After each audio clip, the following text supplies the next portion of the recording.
প্রিয় দর্শক, আসসালামু আলাইকুম। কেমন আছেন সবাই? আশা করি সবাই ভালো আছেন। তো আজকে কথা বলবো যে পাসপোর্টে কি কারণে ভুল হয়, বা আবেদন করার সময় কেন আমরা এত ভুল করি, আর ভুল করলে সেটা সংশোধন করা যায় কিভাবে, সে বিষয়ে আলোচনা করব। তো দেখতে পাচ্ছেন আমার হাতে একটি পাসপোর্ট আছে। এটা হলো ই পাসপোর্ট। তো এই ই পাসপোর্টের ফ্রন্ট পেজে আপনার সকল তথ্য থাকে। এখন ই পাসপোর্টের যে ফ্রন্ট পেজটা আছে, মেইন পেজে কিন্তু এটা একটা চিপযুক্ত কার্ড। এইটার মধ্যে অনেক তথ্য কিন্তু দেওয়া থাকে এটার মধ্যে। তো এটা হচ্ছে ডিফারেন্ট, যে এটার মধ্যে ফিঙ্গারপ্রিন্ট বা বায়োমেট্রিকের যে অপশনগুলো থাকে সেগুলো এই চিপের মধ্যে দেওয়া থাকে। তো আপনারা তার উপরের পেজটা যেটা দেখতে পাচ্ছেন, এই উপরের পেজটাতে কিন্তু আপনার ফুল নেম, আপনার পিতার নাম, আপনার মাদার্স নেম মানে মায়ের নাম, এই নামগুলা সঠিকভাবে এখানে লেখা থাকে। আর এখানে লেখা থাকে আপনার কিন্তু জন্ম সনদ, আপনার ভোটার আইডি কার্ড, যে নামগুলা দেওয়া থাকে সেই নামের উপর ডিপেন্ড করে কিন্তু এই পাসপোর্টে এই নামগুলা টাইপ করা হয় বা প্রিন্ট করা হয়। তো আপনার যদি এখানে এখন ভুল হয়, অবশ্যই আপনার ভোটার আইডি কার্ডে ভুল থাকে, অথবা আপনার জন্ম সনদে ভুল থাকার কারণেই কিন্তু এই পাসপোর্টে ভুলটা চলে আসে।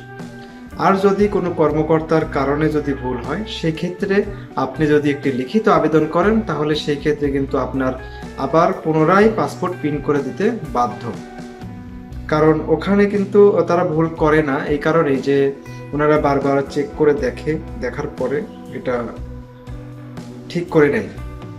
তো যাই হোক, আপনার যদি নামের পূর্বে, অনেক সময় আমাদের নামের পূর্বে এমডি থাকে, তো এই এমডি লেখার ক্ষেত্রে অনেকে আমরা ভুল করে থাকি যে এমডি অনেকেই মোহাম্মদ, এমডি মানে সংক্ষিপ্ত রূপ, আর ফুল মিনিং হচ্ছে মোহাম্মদ। যেমন মোহাম্মদ শহীদুল ইসলাম, তো এখানে আমরা সংক্ষেপে লিখি মোহাম্মদ। এমডি ইংলিশে লিখলে আমরা দিই এমডি। আবার অনেকাংশে যখন বাংলায় লিখি তখন ময়কার, তারপরে হসন্ত দেই। তো এইভাবে আমরা লিখি।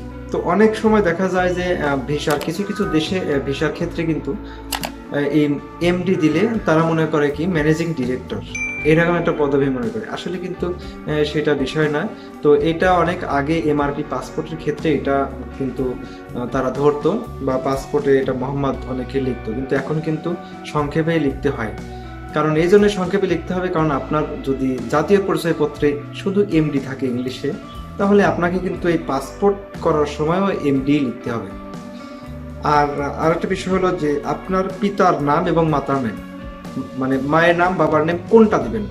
আপনার বাবার ভোটার আইডি কার্ডে যে নাম আছে সেই অনুযায়ী দিবেন, নাকি আপনার ভোটার আইডি কার্ড বা জাতীয় পরিচয়পত্রে যে নামটা আছে সেই নাম অনুযায়ী দিবেন?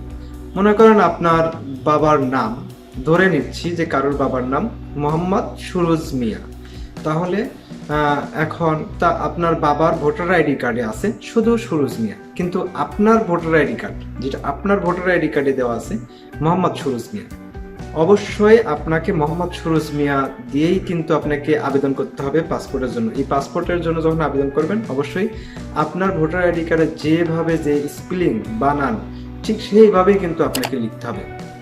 এমনকি আপনার জাতীয় পরিচয়পত্রে যদি কোনো নামের মানে ভুল থাকে, যেমন আপনার জন্ম সনদও কিন্তু দিতে হবে, জন্ম সনদ এবং আপনার জাতীয় পরিচয়পত্র, এই দুইটা ডকুমেন্ট কিন্তু মাস্ট বি আপনার অ্যাপ্লিকেশনের সাথে কিন্তু জমা দিতে হবে। তো এই দুইটার মধ্যে যদি ব্যাসকম থাকে, আপনার যদি যে কোনো নাম, আপনার পিতামাতার নাম বা আপনার নাম, এই তিনজন ব্যক্তিরই কিন্তু নাম থাকে সেখানে।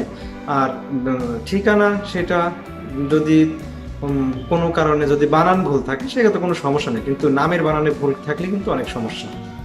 তো সেই জিনিসটা কিন্তু আপনাকে আগেই ঠিক করে নিতে হবে।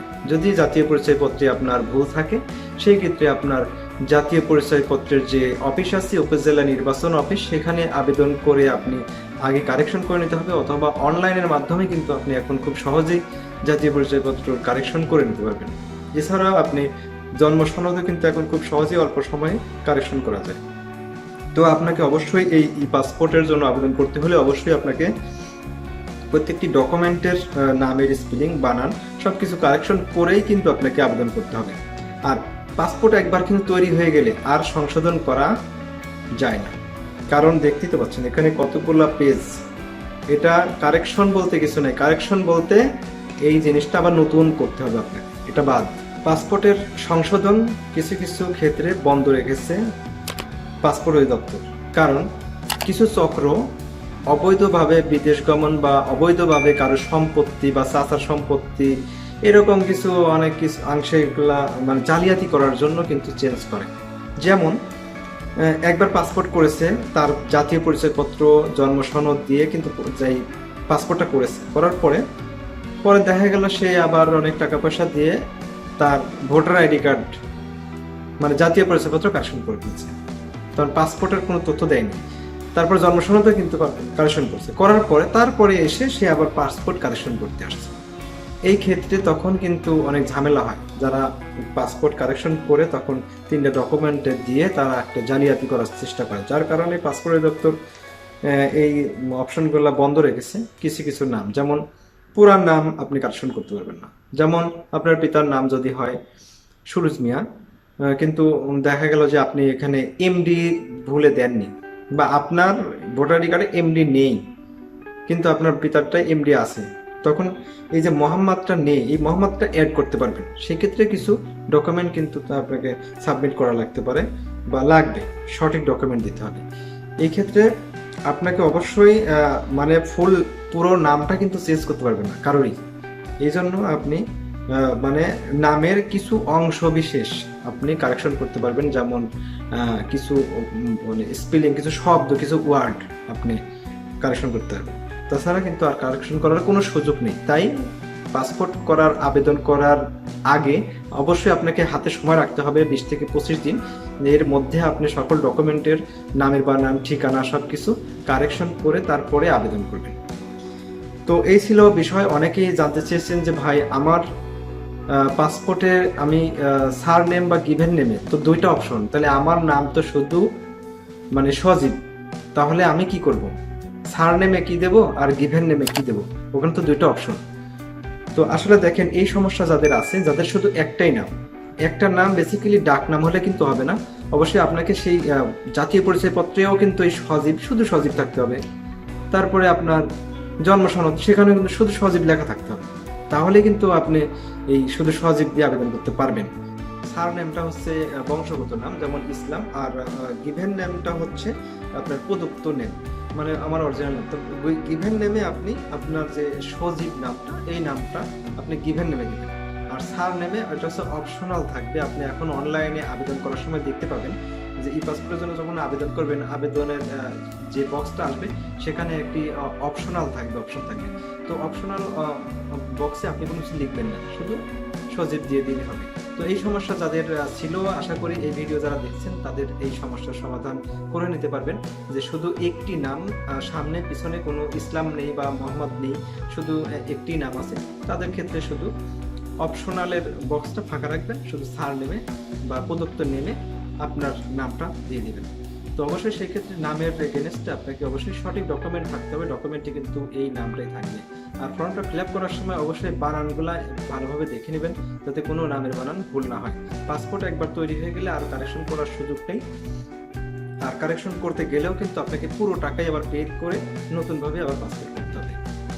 তো দর্শক, এই ছিল আজকের ভিডিও। ভিডিওটি যদি ভালো লেগে থাকে অবশ্যই আমার চ্যানেলটি সাবস্ক্রাইব করবেন এবং লাইক করতে ভুলবেন না। আর যদি সম্ভব হয় আমার এই ভিডিওটি শেয়ার করবেন। ভালো থাকবেন, সুস্থ থাকবেন, দেখা হবে অন্য কোনো ভিডিওতে। আল্লাহ হাফেজ।